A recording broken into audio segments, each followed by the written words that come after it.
Hello friends, welcome to my channel. நான் தான் உங்கள் பிரியா பேசுகிறேன். எல்லாம் எப்படி இருக்கீங்க? இன்றைக்கி கனவா 65 ரெசிபி தான் பார்க்க போகிறோம். வாங்க பார்க்கலாம். அதுக்கு முன்னாடி நம்ம சேனலுக்கு நீங்கள் புதுசாக இருந்தீங்கன்னா ப்ளீஸ் சப்ஸ்கிரைப் பண்ணிக்கோங்க. பக்கத்துலேயே பெல் ஐக்கான் இருக்கும், அதையும் டச் பண்ணிக்கோங்க நோட்டிஃபிகேஷனுக்காக.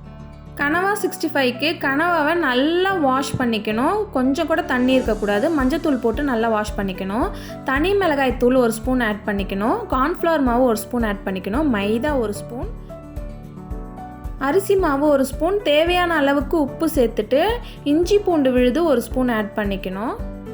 அண்டு ஆஃப் லெமன் ஆட் பண்ணிக்கிறோம் புளிப்புக்காக. இதில் சுத்தமாக தண்ணியே நம்ம சேர்க்கக்கூடாது. அதே மாதிரி கனவாவில் தண்ணி இருந்தால் கூட நம்ம பிழிஞ்சி தண்ணியை எடுத்துடணும். இது எல்லாத்தையும் சேர்ந்து கலந்துட்டு நம்ம ஒரு ½ அன் ஹவர் ஊற வைக்கணும். ஒரு ½ அன் ஹவராவது ஊற வச்சாதான் நல்லா மசாலா ஒட்டி பிடிக்கும். இல்லைனா எண்ணெயில் போட்டோன்னே பிரிஞ்சிடும்.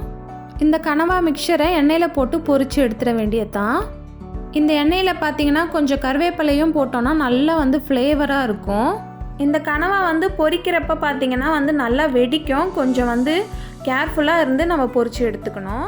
இந்த கனவா 65 சாம்பாரோட ரசத்தோட செம்ம காம்பினேஷன். அவ்வளோதான் ஃப்ரெண்ட்ஸ், இந்த வீடியோ இங்கே முடியுது. உங்களை இன்னொரு இன்ட்ரெஸ்டிங்கான வீடியோட மீட் பண்ணுறேன். பாய் எவ்ரிவன்.